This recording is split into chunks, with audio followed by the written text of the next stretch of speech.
Hello pudding enjoyers, and welcome to Sugar Riot Savage. For this encounter we use standard designations for our waymarks and clock positions. As Medum pronounces glamours in a way that somehow infringes on laws of physics, Sugar Riot begins the encounter with Mousse Mural, a high damage magical Raidwide. This is immediately followed by Color Riot, a dual tank buster that targets the closest and farthest players with circular busters. We have one tank in the target ring, one tank at max melee, and the rest of the raid on the target ring. This tank buster also debuffs the tanks it hits with Warm Tint and Cool Tint. Tanks must alternate which color they are hit with. Which color hits close or far is different per cast of Color Riot, but the color Sugar Riot raises into the air will hit the closest player, while the color closer to the ground will hit the farthest player.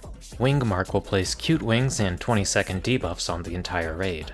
When these debuffs expire, players will leap a considerably far distance in the direction they are facing. Color Clash will then fire a series of either 2 or 4 shots, with 2 telegraphing light parties, or 4 telegraphing pairs for later.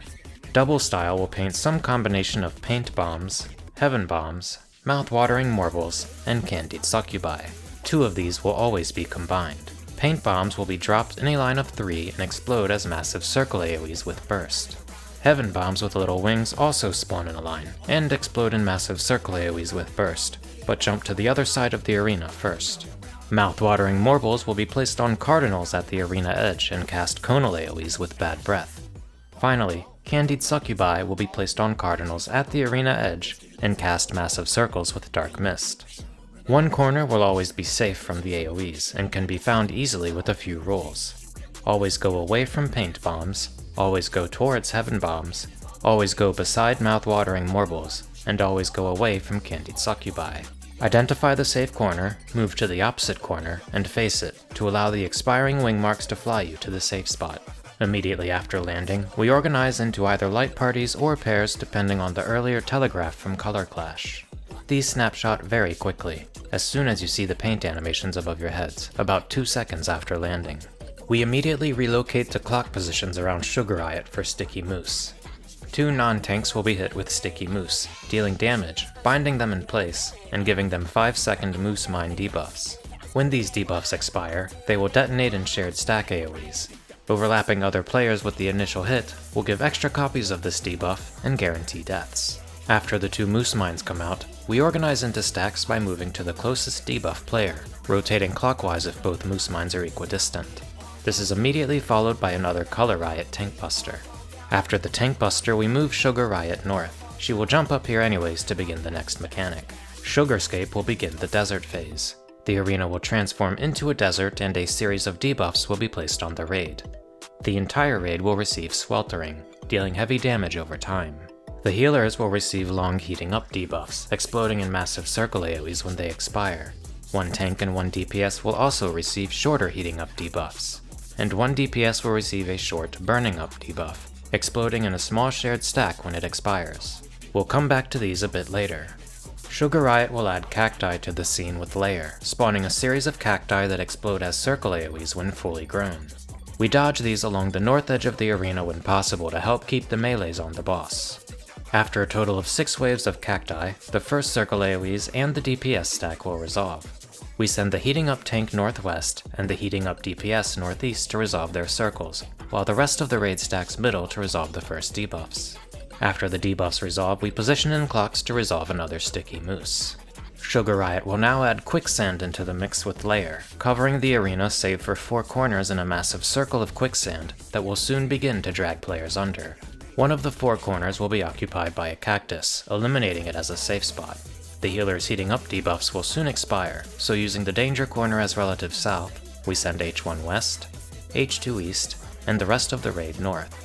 Once in your corners, be mindful of any nearby cacti clipping into your safe spot and adjust as needed. Pudding Graph will remove the quicksand before Sugar Riot recenters to cast Double Style, conjuring a half-arena quicksand pit and painting both paint bombs and heaven bombs. Both of these will drop a spread AoE that places bombs on the tethered players' heads, with one roll getting the paint bombs, indicated by blue tethers, and the other getting heaven bombs, indicated by pink tethers. The heaven bombs will jump in the direction the player was facing when they dropped before resolving. Our goal is to get all 8 bombs into the new half-arena quicksand pit. Using the Quicksand as relative north, we line up on the desert side in a range melee range configuration. From here, the blue tether players just move forward into the Quicksand, and all the bombs should be dealt with when they drop. The blue bomb players need to move back out of the Quicksand before it activates and begins to drag them under. Another Mousse Mural Raidwide will deal high raid damage and end the desert phase. After another Color Riot tank buster, Soul Sugar will place a series of puddings and mark the beginning of the ad phase you've heard so much about. These ads spawn in fixed sets at fixed positions at specific intervals, and each has its own manner of soft enrage. Live painting will convert the first wave of puddings into one western Yan, one northern Gimme Cat, and two eastern Mousse. The Yan auto attacks hit tanks for about 60k. Positioning it too close to the Mousse will give it a damage buff that will cause it to begin one-shotting everyone. We have the off tank pick up the Yan and the main tank pick up the Mousse. The Mousse still deal decent damage with their autos, but considerably less than Yan's. After a fixed period of time, Mousse will enrage, inflicting a stacking bleed and dealing raid damage with Origato if they aren't defeated fast enough. The Gimme Cat doesn't need to be tanked. After stealing the party's limit break, it will periodically jump around the arena in a frenzied manner, stopping only to cast I Crave Violence and to gain a stack of Huffy Cat. Being hit by I Crave Violence is not necessarily lethal, but will temporarily give players damage down and cut their maximum health in half.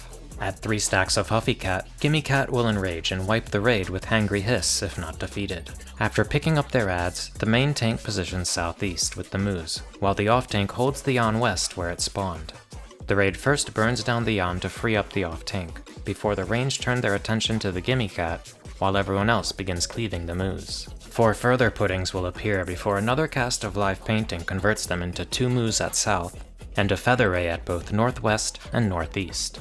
Feather Rays will lock onto players that deal damage to them after a short delay, and begin dropping persistent puddles on them with Water 3.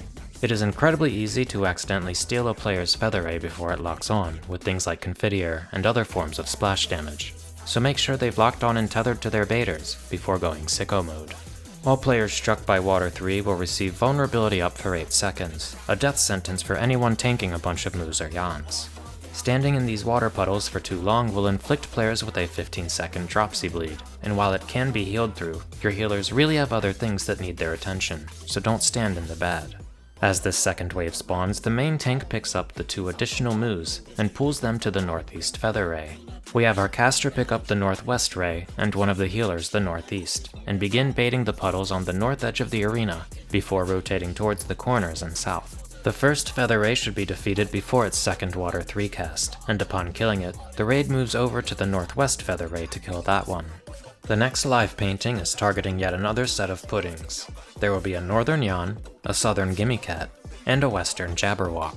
After a delay, the Jabberwock will choose a random healer to target with Mansome Winder Snatch, dealing high damage and binding them in place. This Jabberwock will begin moving towards the bound healer and, if it is not defeated before reaching them, will one-shot them with Slay a Snickersnack before binding and targeting the next.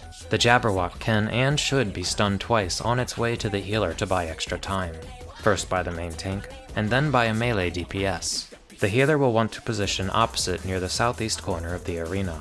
When the third wave spawns, we have the off tank grab the North Yan and hold it there. The main tank moves the horde of Mousse over to the Jabberwock for cleaves, and to execute the first stun, while the rest of the raid burns down the Jabberwock as quickly as possible. About 20 seconds after this wave becomes targetable, Sugar Riot will cast Ready or Not, a high magic damage Raidwide that needs to be mitigated. This will cause any living Mousse to also cast Origato, dealing extra damage and inflicting a stacking bleed that you do not want to deal with. Once the Jabberwock and Mousse are dealt with, the ranged again turn their attention to the Gimme Cat, while the rest of the raid puts some pain on the Yan. The fourth and final live painting will now convert 7 puddings into ads. A North Jabberwock, a North Yan, Feather Rays at southwest and southeast, and 2 Mousse plus a Gimme Cat at south.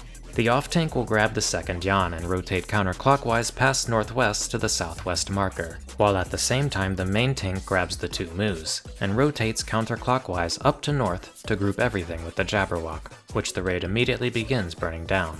The 2 ranged DPS pick up the Feather Rays and begin dropping puddles where the previous baiters left off, making their way south. After the Jabberwock, the ranged finish off the final Gimme Cat, while the rest of the raid prioritizes the southeast Feather Ray, the southwest Feather Ray, and the 2 Mousse, before the off-tank finally pulls the 2 Yawns over to Sugar Riot to finish killing the final adds. Sugar Riot will cast another Ready or Not, so mitigate as needed while finishing the adds. Single Style will paint a series of Sweet Shot arrows along the north and east walls of the arena. These cast Rush Column AoEs, so position in a safe spot between the 2 sets. Sugar Riot will finally cast a Color Riot Tank Buster. If any adds are alive at the end of this cast, they will become untargetable and Sugar Riot will gain a damage buff, wiping the raid soon after. If all adds are defeated, the limit break gauge will fill and the fight will proceed as normal, with the Tank Buster being immediately followed by a Mousse Mural Raidwide. We again reposition Sugar Riot north for her next Sugarscape cast, this time beginning the Riverscape phase. The arena is divided into 3 islands by a river, with a connecting bridge between each. Standing in the river will give players both fire resistance up as well as lightning resistance down.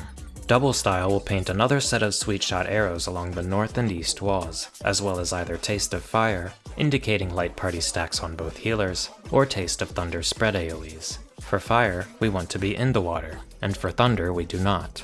If we get the fire pattern, we have the main tank, both melee, and healer 1 in the middle of the arena with Sugar Riot for melee uptime, while the off tank, both ranged and healer 2 are southwest of the southwest bridge. For thunder, we have assigned spread positions with the melees northwest and the ranged along the south and east walls. You can fit 2 spreads in one safe spot for uptime, if you want to risk it, but Sugar Riot has a very relaxed DPS check relative to the adds phase, so I wouldn't. After resolving the double style, we meet on the northwest island for the next mechanic. Layer will cause the river to become a danger zone and summon a giant thundercloud. Players will see a lightning bolt effect on their screen, indicating that they have just baited circle AoEs, and this is immediately followed by a massive circle AoE from the storm cloud, so once we see the flash, we move to the bridge opposite the cloud. Thunder circles will begin raining down on the arena at random positions, and the cloud will move to one of the adjacent islands before striking again. 1 support and 1 DPS will receive purple lightning storm markers over their head. We position the raid opposite the thundercloud's destination, and if the thundercloud is relative north, then we send the purple markers to the relative west island for supports, and relative east for DPS. The purple markers will be struck with a massive circle AoE that will also detonate the wet ground around them, leaving a safe spot only on the bridge. We will repeat this process 3 more times until everyone in the party has gotten a purple marker. We watch the cloud, position on the opposite bridge, and the purple markers go out to detonate on the adjacent islands. Pudding Party will target a player with a 5-hit shared stack AoE that deals high magic damage. Following Pudding Party, we move to assign positions for the next mechanic, with the 4 melee south, Party 1 range northwest, and Party 2 range northeast. Layer will transform the river into lava, removing the bridges. Mousse Drip will target the 2 farthest players with a series of shared stack AoEs that leave behind bleed puddles. We have the ranged DPS a bit further out to bait these. Towers will spawn on every island, and while the ranged are resolving their pair stacks, Sugar Riot will cast Moussacre, striking the 4 nearest players with conal AoEs that we bait away from the ranged islands. Immediately after dropping the 4 puddles and baiting the 4 cones, we position to bait another set of circle AoEs, adjusting into our towers after we see the flash on our screens. Wingmark will give all players 10-second debuffs that, like at the start of the fight, will cause them to fly a long distance in the direction they are facing when it expires. Another set of towers will appear, either in a 2-2-4 configuration or 8 towers south.